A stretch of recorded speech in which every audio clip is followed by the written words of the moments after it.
Hello everyone, welcome to my next video. To start out with, again, want to thank with our little red hearts here, all the people that are working so intensely and just so focused on taking care of all of us amidst all of this coronavirus. And then, you know what, those people in the grocery stores and the stores, right, that are out there working too, thank you so much for doing everything. Today's topic, embracing the unknown. It's been a couple of weeks since my last video. Embracing the unknown, my mystical magical life. If you told me 2 months ago that I would be doing a video on my mystical magical life, I would have gone, no way, no way. Anyways, mystical magical life, I'm so excited to talk about this, and you'll find out in a minute why, but you're probably all aware that there's some major unknowns going on. Like, I never thought 2 months ago that we would be in such a place of, wow, where are we really going, right? Where are we really going? So, most of you know that I started this journey in healthcare about 40 years ago when I was a teenager, because my mother went to started to work for a chiropractor and went to these conventions and came home with books by Wayne Dyer and Leo Buscaglia, all these self-help and metaphysical gurus that were starting in the 70s.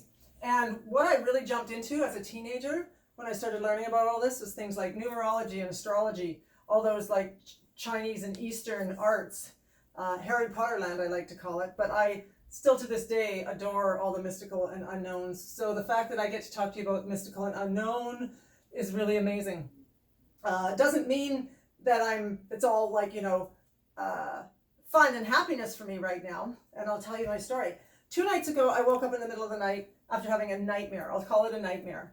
All I know it was that, like, I freaked out and spontaneously woke myself up. And the dream was, I'm in this valley, like this valley, deep valley, and I'm supposed to be getting out of the valley, and I can't get out of the valley. There's no way I'm getting out of this valley. I'm just not getting out of the valley. And I freaked myself out enough that I woke myself up. Luckily, though, I've been watching Parks and Recreation a lot lately. And guess who was with me in that valley? Chris Pratt. And anyways, it was so nice after I spontaneously woke up to freak out, to go, oh, Chris Pratt's with me. Because, Chris Pratt represents fun and happiness and lightness and goofiness. So anyways, it was great. The point is, and I want to say this, dream therapy is one of the most powerful things you can do. It's so cost effective.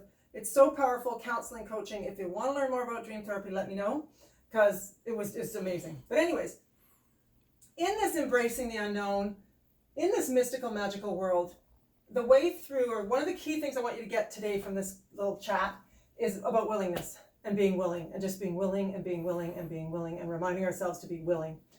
Chris Pratt for me was the willingness piece in that dream. There was this element of lightness or spontaneity or grace, okay, to get me through that fearful point. But willingness is going to be the key from today, okay, to get yourself through. Now, many of you may be going, Leslie, you're crazy. You're really crazy. And you might think I'm crazy, but that isn't going to stop me from sharing a little more today about embracing the unknown and how we allow ourselves to more gracefully move through this place of, in the moment, can't breathe, wake up terrified because you're having a nightmare. Is this all a dream? Who knows? I don't think it is. But so in order to stimulate some conversation, or maybe start to twig into areas where you may not be conscious of that you are in the mystical, magical world and really in the thick of unknown, and possibly feeling like you're having a nightmare, let's play with a few topics. The topic of death right now amid COVID is really front and center for me. A couple of people I know near and dear to me are very ill, and friends of mine have had family members or friends die over the last few weeks, and it's pretty wild and crazy what we're all having to go through as a society around the world of death right now. The helplessness and the hopelessness, and the fact that people are so alone and not having visitors and not able to have family around or friends like they normally do through the process of death. To me, that's almost the most poignant process I'm going through, where I'm having to embrace, holy cow, why can't I go visit these people like I normally would? Okay, so the area of death might be bringing up some big emotional fears for you around the unknown. Money is security, right? Money is power these days. So, and a lot of people, right? Businesses closing, don't have a job right now, don't know if you're even going to have a job down the line. This is probably, again, one of the key things on like a practical everyday level that people are going through, where we're having to face and embrace the unknown of what's going to happen in the future. And again, coming back to being willing to breathe through it, being willing to appreciate that this is happening for a reason right now. Children is a key one for me right now. I've been volunteering at the middle school garden, and my volunteering has obviously gone up a lot time-wise because there's no kids at the school to volunteer right now at the school program. But one of the things I've been in touch with is like, what's going to happen to these kids? Number one, kids that are falling through the cracks in the education world. But number two, like, what is going to happen to these children, or what is going on in their minds right now around, isolation and stay away from people and health and viruses and like pandemics? Like, how are we going to be able to work with these kids in the unknown in the future around them and helping them get through this as gracefully as possible? And again, around family and relationships, like the fact that we can't hang out with our families like we used to, or our friends. And when will we be able to do that again? We don't know. We don't know.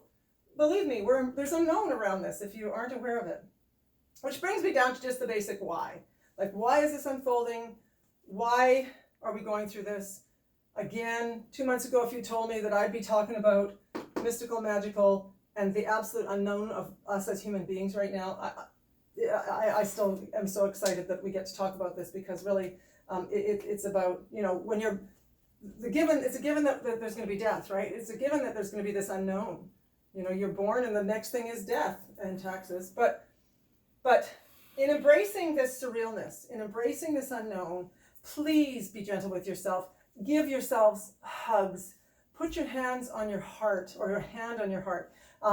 One of my dearest friends is a mindfulness self-compassion coach, and I've been doing some meditations with her and her colleague, and just putting your hands on your heart, it's so amazing for helping you to relax and to calm and to feel nurtured. So giving yourself more love, journaling, I've talked about all of this before, talking to your friends, feeling whatever feelings you need to feel, asking for whatever help you need to ask for, all in an attempt to be embracing this willingness through this process of the unknown. So if you have any comments or questions, you know where to put them. You can message me personally. Again, I send you so much great willingness energy. Okay, let's just continue to keep walking forward, embracing the unknown. We're going to get through this. It's all about love, love. Thanks, everyone.